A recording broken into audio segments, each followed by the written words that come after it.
말씀 사무엘상 16장 11절에서 13절 말씀입니다.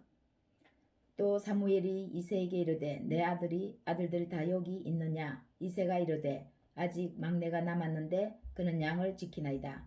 사무엘이 이새에게 이르되 사람을 보내어 그를 데려오라. 그가 여기 오기까지는 우리가 식사 자리에 앉지 아니하겠노라. 이에 사람을 보내어 그를 데려오매 그의 빛이 붉고 눈이 빼어나고 얼굴이 아름답더라. 여호와께서 이르시되 이가 그니 일어나 기름을 부으라 하시는지라. 사무엘이 기름 불병을 가져다가 그의 형제 중에서 그에게 부었더니 이 날 이후로 다윗이 여호와의 영에게 크게 감동되니라. 사무엘이 떠나서 라마로 가니라. 찬송 한 장 불러볼까요?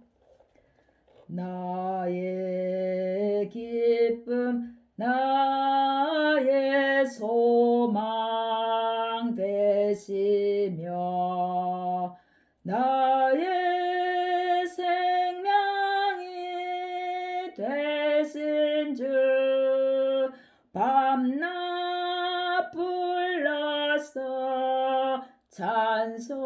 찬송을 드려도 늘 아쉬운 마음뿐일세. 나의 진정 사모하는 예수여 음성조차도 반갑고 나의 생명과 나의 참 소망은 오직 주 예수뿐일세. 아멘.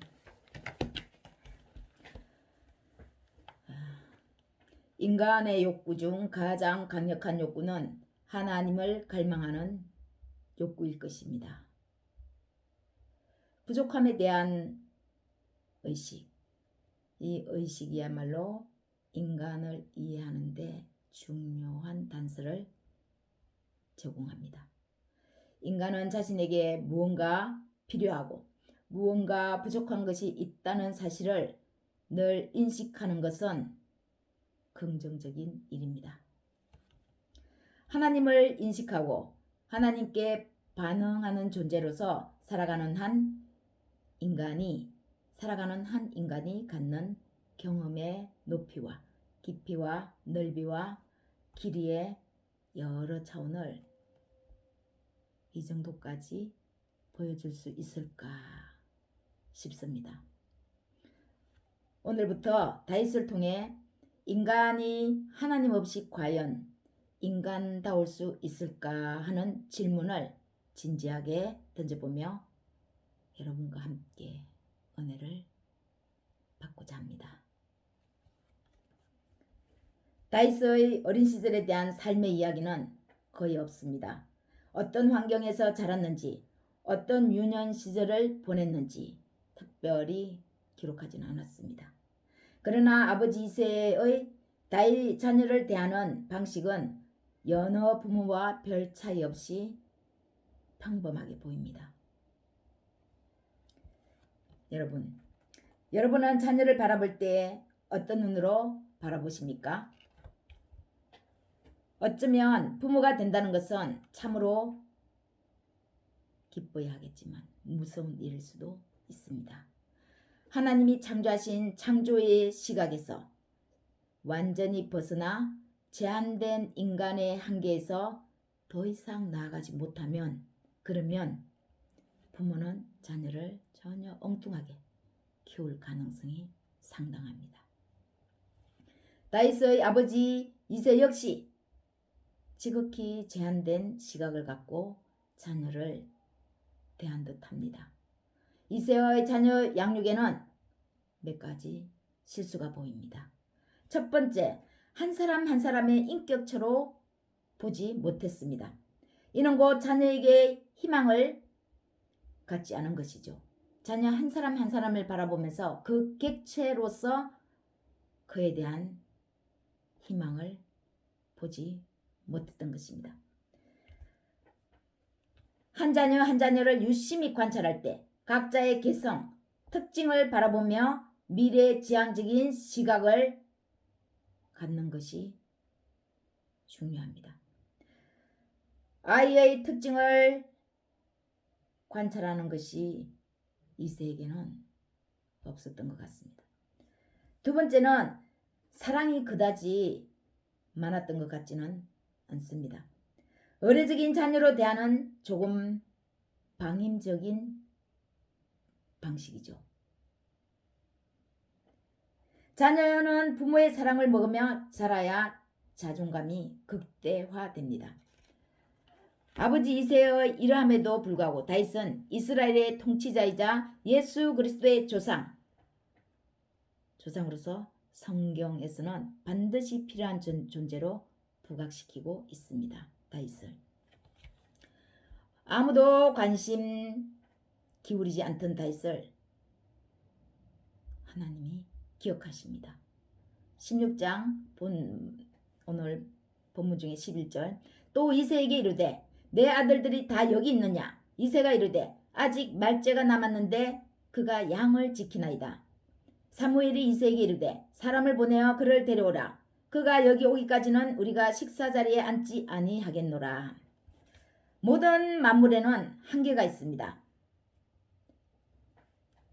시간과 공간의 한계, 그 안에서 바라보는 인간의 시각,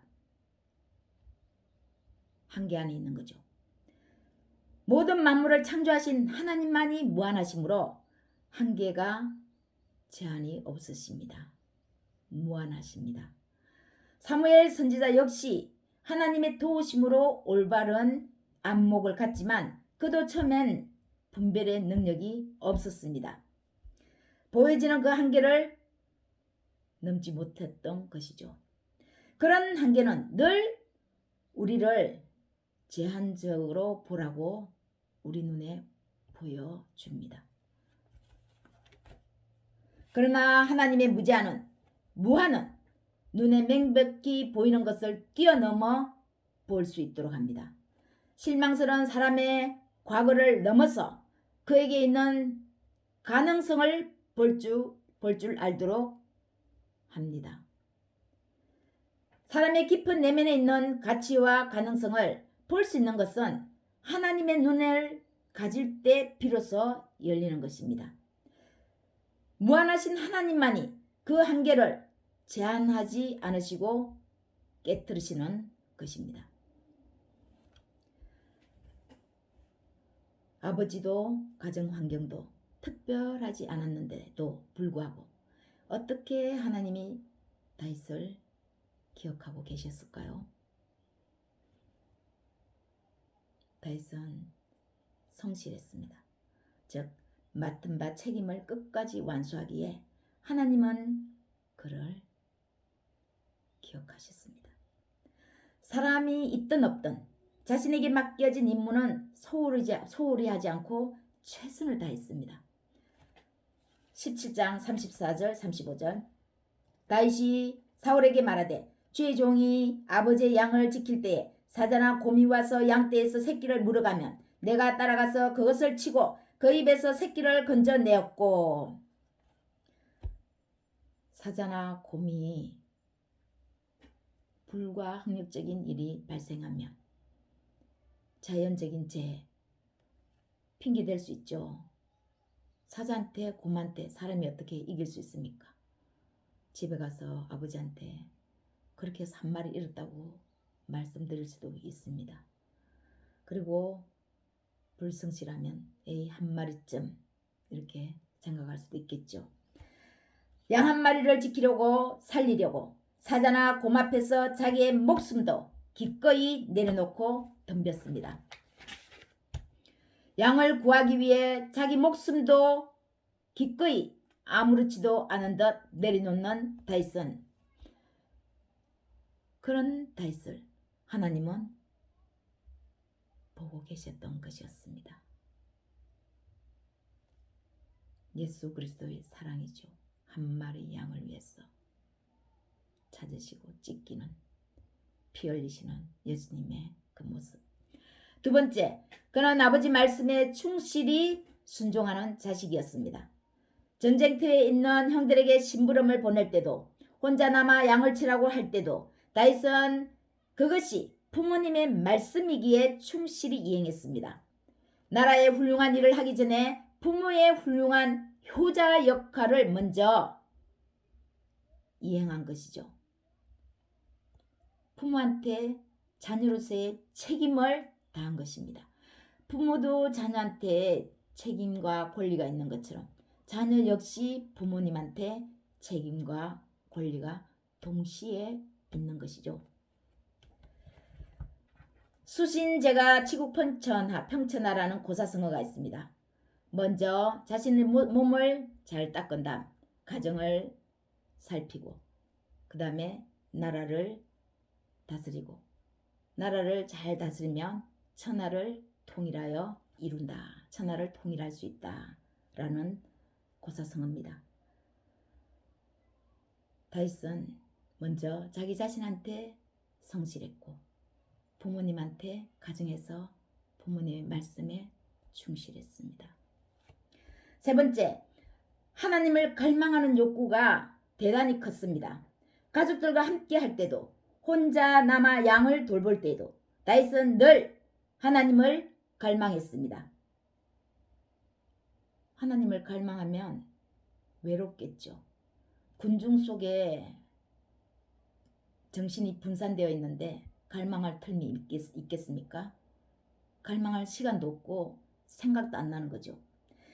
그런데 그 외로움을 그는 하나님을 가까이 하는 시간으로 오히려 성화시켜 나갔습니다. 기쁨의 시간으로 여겼던 것이죠. 왜 나는 이럴까? 왜 아버지는 나에게만 양을 치라고 하시는 걸까? 나도 전쟁에 나가서 싸움을 잘할 수 있는데, 이런 회의적인 생각이 들 수도 있는데 다윗은 그런 혼자만의 시간을 오히려 즐겼습니다. 사랑하는 관계는 그 누구도 방해할 수 없습니다. 아니, 방해받기를 거부합니다. 진정으로 사랑하면 최고의 사랑을 나누는 시간, 최상의 사랑을 나누는 대상, 그 존재가 영원하신 하나님이시니까 얼마나 사모했겠습니까? 얼마나 하나님을 갈망했겠습니까? 또 그런 하나님 앞에 자신을 얼마나 자신이 하나님을 사랑한다고 구구절절 고백했겠습니까? 시편 18편 1절, 나의 힘이 되신 여호와여, 내가 주를 사랑하나이다. 시편 23편 1절, 여호와는 나의 목자시니 내가 부족함이 없으리로다. 그토록 하나님을 사랑하는 다윗이 할 수 있는 것은 무엇이었겠습니까? 하나님을 사랑하는데 그 사랑하는 대상을 위해서 뭔가를 내가 해야 되잖아요. 사랑하면은 그 사랑하는 분을 위해서 뭔가를 사랑을 나타내야 되잖아요. 가만히 있으면은 사랑하는 관계가 아닐 수도 있겠죠. 물론 가만히 바라보는 그런 시간도 필요하겠지만, 말씀이신 하나님을 만나는 것이었습니다. 말씀으로 오신 하나님을 갈망하니까 하나님을 어디에서 찾습니까? 말씀에서 찾는 거죠. 말씀에서 하나님을 만나는 거죠. 사랑하는 그 하나님이 그립고 사무치고 하나님을 갈망하면 할수록 다윗은 점점 더 높이 깊이 넓이 하나님의 관계에서 그 세계로 이끌려갔습니다. 하나님과의 단둘의 시간의 관계로. 사랑하는 여러분, 특히 청소년, 청년들 여러분, 혹 가정환경이 여러분의 인생에, 우리의 인생에 영향을 줄 수도 있겠지만, 진짜 우리 삶에 우리가 걸어가는 인생길에 영향을 주시는 분은 우리를 창조하신 창조자 하나님이십니다. 우리를 창조하셨으므로 우리의 내장까지도 다 아시는 분이신 하나님은 신묘막측한 분이십니다. 설령 가정이 환경이 남들보다 좋지 않아도 절망할 필요 없습니다. 딱 한 분, 그분이 기억하시면 되는 겁니다. 우리를 창조하신 창조자 하나님, 그분이 기억하시면 됩니다. 아버지 이새는 다윗을 잘 알아보지 못했지만 더 위에 계시는 그분 하나님이 다윗을 보시고 기억하셨습니다.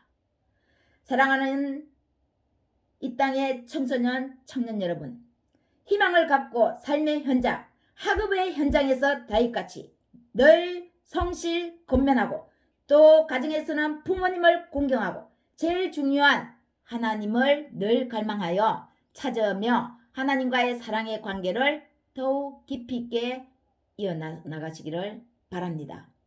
그러면 때가 되면 하나님이 찾으십니다. 찾아오십니다. 기억하고 계셨다가 오시는 것이죠. 하나님과의 관계가 올바르면 가정 환경도 사회의 모든 요소도 뛰어넘게 됩니다. 시편 18편 28절 29절 주께서 나의 등불을 켜시며 여호와 내 하나님이 내 흑암을 밝히시리다. 내가 주를 의뢰하고 적군을 향해 달리며 내 하나님을 의지하고 담을 뛰어넘나이다. 하나님은 한계가 없습니다. 무한하십니다. 그 한계는 내가 짓는 것이죠. 그 한계 무너뜨리시기를 바랍니다. 사랑하는 여러분, 우리 모두 자신의 일에 늘 충실하여 하나님이 기억하셔서 찾으시고 쓰임 받으시기를 예수님의 이름으로 축복합니다.